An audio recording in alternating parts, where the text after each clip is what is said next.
Heian Yondan.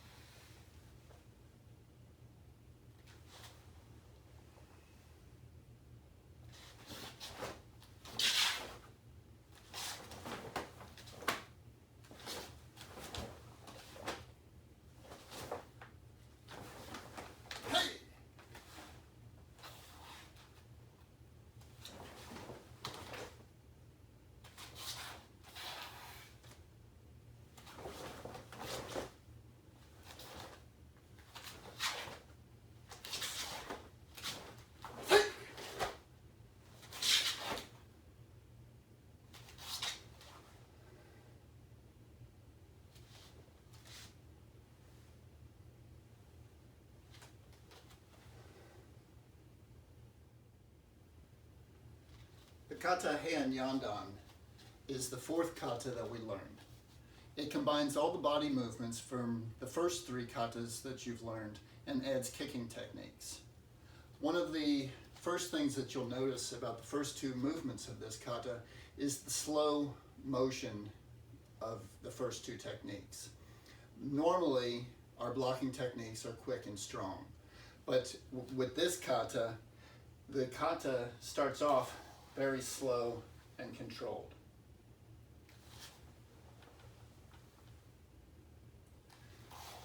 The slow movement helps us control the muscles that we're using and helps us sit in these stances that we're making.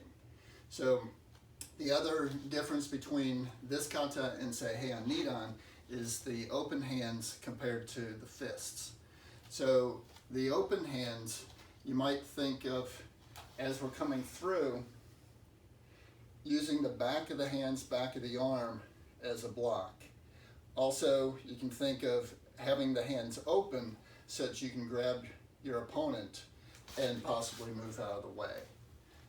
The other thing that comes up with the first couple of movements with this kata is the path of the hand techniques. So when I teach this kata, I always think down and in, and I always think going in and thinking attack the attack. So my focus is always going towards my opponent. But the hands are going to come across the body and then they're going to come back. The second move, as I shift my weight into the next back stance, is going to flow down this direction and then come back, striking with the back or blocking with the back of the hands. The next technique, make sure that as you come through your center, the fists are roughly about even with your shoulder, and it goes directly to the center of your body, all right? Creating that X block, possibly blocking the opponent's kick. So I always also like to think of, as this hand comes through, I think that it's more of a strike. So catching here and not coming to the center of your chest and down, but straight from the shoulder, straight to the technique.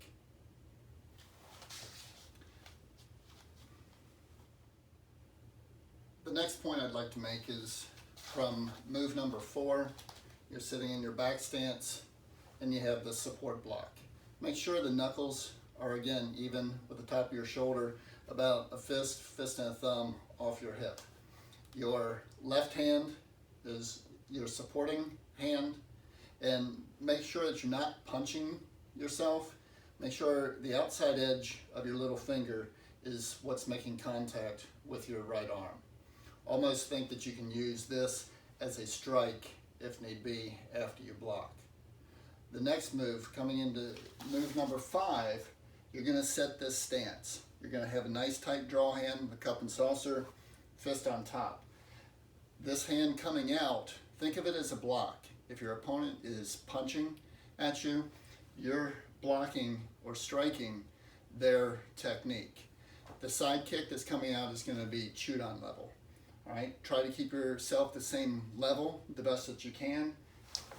As you're throwing this technique, you're going to step out with your left foot and then use your hips to drive forward. The next move, all right, you're gonna again set your stance, nice tight draw hand, cup and saucer. Again, throwing the back fist, then stepping out and using that hip to drive. Cover both sides. Then you're going to use the hips to rotate forward, striking at the neck. You're going to throw the front kick, step in with a pressing block idea, and then over the top with the back fist. Okay? All right, the next technique, I'm going to change direction on you as you come through. You're going to make the turn and get your wedge block up and then press out.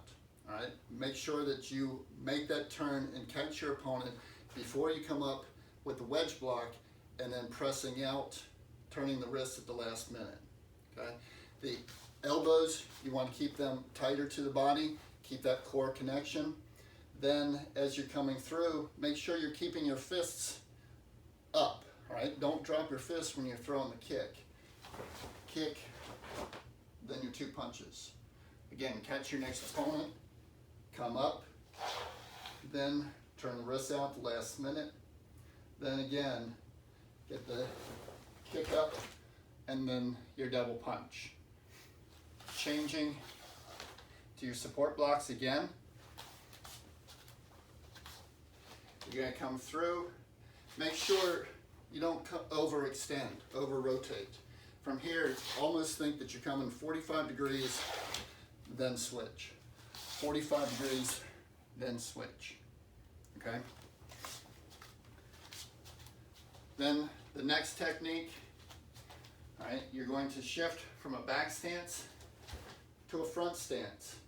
Again, your opponent is your same height, all right? So you don't want to be throwing the arms above yourself. Shoot those arms out about where your head level is, about your head width, right? That's this. Some of us have bigger heads, but for today, keep it anatomically correct here. Think grabbing the ears, grabbing the back of the head, and then driving straight down with that technique. Don't pull it into you. Think straight down. Then change of direction, almost thinking finishing them off with the elbow strike. Then coming through, and then standing up.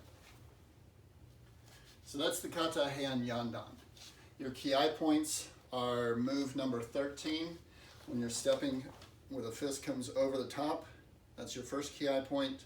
And then the second one is move 25, when you're shifting or changing from a back stance to a front stance.